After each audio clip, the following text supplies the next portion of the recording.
Olá, estudantes da primeira série! Nesse vídeo vamos falar sobre radioatividade. Vamos lá?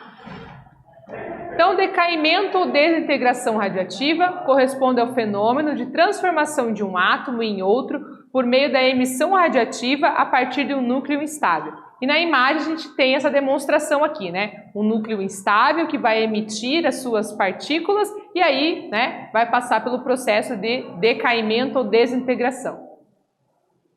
E o tempo de meia-vida? É o intervalo de tempo em que uma amostra de um determinado elemento se reduz à metade.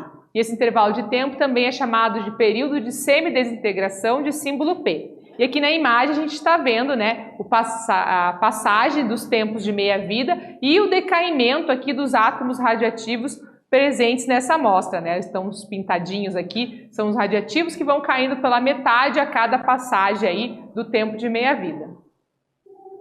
E os radiofármacos, você sabe o que são eles?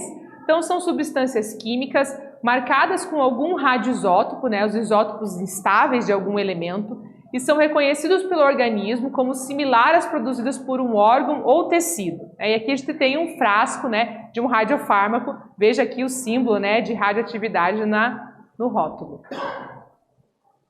São considerados fontes não seladas, ou seja, eles não têm uma proteção, né, do meio ambiente, né, do organismo. Inseridas no organismo por meio de injeção, de ingestão ou de inalação, esses compostos são utilizados na medicina nuclear, tanto em diagnósticos quanto em tratamentos de algumas doenças. Eles estão, por exemplo, na cintilografia da tireoide, né, que utiliza moléculas marcadas com radioisótopos do tecnésio e do iodo. Então, a pessoa que vai fazer esse exame de cintilografia, ela vai ter, né, o acesso aí desse radiofármaco através de ingestão ou de injeção. E aí, no diagnóstico, lá no laudo, o médico vai observar aí, né, uma luminescência na região da tireoide, indicando aí se tem alguma anormalidade ou não. Também está presente da mesma forma na tomografia computadorizada, na radiografia e na ressonância magnética nuclear. Agora vamos falar um pouquinho sobre o carbono 14. Então, o isótopo radioativo do carbono está presente no CO2, que é o dióxido de carbono, que é absorvido pelas plantas no processo da fotossíntese e é facilmente incorporado na cadeia alimentar aí, e ele vai passando então, né, de um estágio para outro dentro da cadeia alimentar. Quando o ser vivo morre, a quantidade de carbono 14 diminui por meio do decaimento radioativo.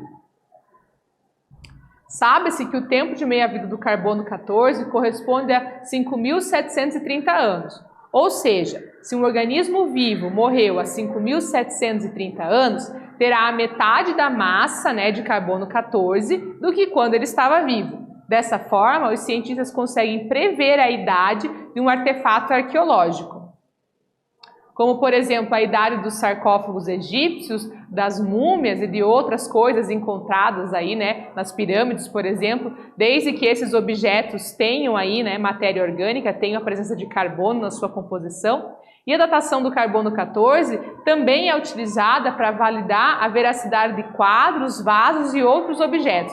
Então a gente pode estar verificando, né, se o objeto realmente pertence à era, à data que se esperava, fazendo o processo da datação de carbono.